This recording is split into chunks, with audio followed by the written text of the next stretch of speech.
terima kasih kerana sudi memberi masa untuk kami, saya, Nabila dan Raihan untuk menemubual mengenai generasi Z. Pertama sekali, apakah latar belakang Doktor? Saya Arif Nasar bin Sulaiman. Saya Kawal Perubatan di Pusat Kesihatan UKM. Saya dah bertugas di sini selama 3 tahun. Sebelum di UKM, saya bertugas sebagai Kawal Perubatan di Hospital Sungai Buloh di Jabatan Pediatrik Pertanian Anak. Jadi amat sesuailah dengan topik yang kami akan tanyakan pada hari ini. Okay. Apakah yang tuan-puan faham tentang generasi Z? Yang saya faham generasi Z ni adalah generasi yang kiranya budak-budak yang lahir lebih kurang tahun 2000 dan ke atas lah. So maknanya mungkin dalam umur yang bawah 13-14 tahun yang sekarang ni lah. Dan mereka ni sangat terkehadapan sikit saya rasa. Dan soalan seterusnya, apakah pandangan doktor terhadap kelebihan generasi Z ni sekarang? Kelebihan generasi Z? Bagi saya, kanak-kanak ini dia banyak kelebihan dari segi bagaimana mereka ni pick up teknologi-teknologi yang ada lah. Sebab sekarang ni kita tahu macam berbagai jenis tablet lah, teknologi smartphone apa semua. So budak-budak ni dia cepat pick up macam mana nak gunakan benda-benda tu.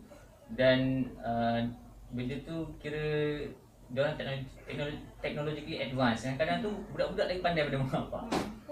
Jadi kelebihannya dan kelemahan generasi Z. Itulah. So bila masalah dengan benda ni pun ialah ada baik ada buruknya jugalah. Bila diorang banyak main dengan tablet, smartphone apa semua ni, kadang-kadang diorang ni kurang pandai berinteraksi antara satu sama lain lah. Okay. Selalu tengok lah kalau macam budak-budak ni berjumpa kat kampung apa semua, benda yang minat lah benda-benda ni semua. Satu tablet berebut budak. Dia lebih seronok bermain dengan benda tu berbanding dengan untuk beraktiviti, bermain aktiviti fizikal macam kita dulu main. Dulu kita balik kampung, kita main panjang ke, main apa tu, balik selipar kan. Budak sekarang ni mungkin kurang lah dari situ. Kurang aktiviti kat luar dan komunikasi dengan rakan-rakan sebaya. Bila diorang terlampau terdedah dengan teknologi ni, apakah cabaran dan ancaman yang akan diorang hadapi generasi ni? Yang bukan saya, bagi saya generasi Z ni adalah satu generasi yang akan dapat sedikit teruk dia punya cabaran dengan informasi teknologi ni lah kan, yang keterbukaan media sekarang ni. Yang paling saya risaukan sebenarnya bila internet ni senang untuk diakses oleh orang ramai. Masalah seperti pornografi, masalah seperti cyberbullying, benda-benda tu adalah cabaran yang hebat untuk budak-budak zaman sekarang lah. Senang sangat diakses, dan memang akan memberikan impak yang besar lah kalau kita tak latih, tak didik budak-budak ni dari sekarang, dari awal-awal untuk cara menggunakan internet, cara menggunakan Facebook dan sebagainya dengan cara yang selamat. Jadi ibu bapa perlu memainkan peranan penting untuk pantau generasi Z ni dalam penggunaan. Pada pendapat doktor, apakah perbezaan antara generasi Z dengan generasi yang sebelum-sebelumnya? Pada pendapat saya lah, generasi Z ni kalau kita tengok, especially yang kita duduk di bandar ni lah, dia mungkin terlalu dimanjakan, terlalu ditatang bagai minyak yang penuh lah oleh ibu bapa. Segala yang nak semua dapat, minta semua dapat. So mungkin itulah yang saya nampak perbezaan yang ketara lah. Especially sekarang ni budak-budak kecil pun dah mula guna telefon, guna smartphone. Pada zaman saya dulu, yelah, nak katakan saya pun tak adalah sangat. Semuanya kadang-kadang kita minta dan tak semua benda dapat lah. Saya rasa macam itulah dia punya yang ketara ni lah. Bagi doktor sendiri, doktor daripada generasi yang mana satu? saya membayangkan saya generasi X yang agak independen, tapi tak adalah dimanja-manjakan sangat. Tapi at the same time saya tak adalah nak katakan saya datang daripada keluarga yang susah, bukanlah. Saya keluarga yang biasa-biasa je lah. Jadi perbezaan bagi dapat Doktor apa perbezaan generasi X dengan generasi Z sekarang yang Doktor dapat nampak cara sangat. Itulah dari segi macam mana ibu bapa mendidik dari segi mendisiplinkan anak-anak lah. Kalau saya dulu membesar, memang tali pinggang dan juga rotan tu is part and parcel lah. Kalau tak hinggap pun ada saja nampak. Tapi mungkin yang anak-anak sekarang ni buat salah pun ibu bapa kata tak apa. So, tapi itulah saya secara peribadinya kadang-kadang tu manjakan juga, tapi kadang-kadang tu keluar dekat tali pinggangnya. Jadi ibu bapa lah perlu memainkan peranan yang penting dalam mendidik generasi Z sekarang. Jadi bagaimana kaedah yang Doktor rasa lah untuk membangunkan potensi generasi Z ni mengikut perspektif bidang kepakaran Doktor?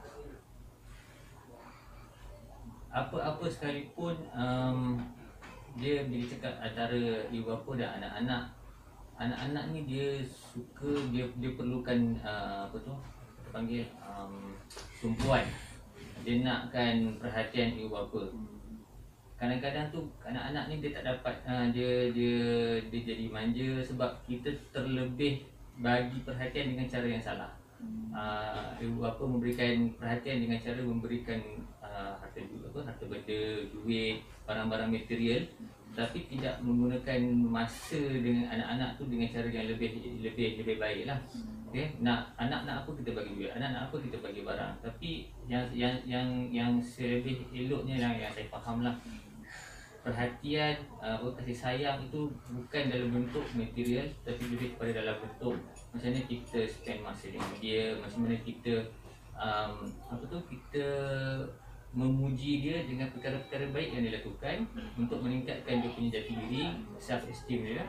At the same time, kalau dia buat perkara-perkara yang tak patut, perkara yang salah, kita tegur dengan cara dengan berhikmah lah. Maksudnya bukanlah terus dia buat satu benda kita terus marah, tapi kita nasihat dulu, kita tegur, kita ulang berkali-kali. Sebab apa-apa sekalipun anak-anak ni memang dia nak perhatian sebenarnya. Jadi so kesimpulan daripada semua ni, generasi Z ni perlu tidak diberi mungkin tidak dimanjakan terlampau manja sangat. Mungkin saya rasa mungkin ibu bapa generasi Z ni dulu mengalami rasanya dia orang macam susah dulu. Jadi bila anak-anak dia tak nak rasa susah macam dia orang dulu kan. Jadi dia bagilah benda-benda yang ni. Itu pun ada betulnya kat situ sebab ada thinking yang memang ibu bapa dulu aku tak dapat ini, dulu aku tak dapat tu, dulu aku tak dapat tu. So aku nak anak aku dapat semua benda-benda tu.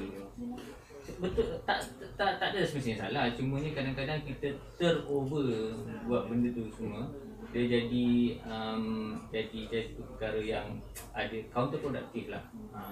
Dan saya rasa dari segi apa-apa sekalipun, saya ternampak satu information dekat internet lah. Dia berkongsikan satu konsep children see, children do.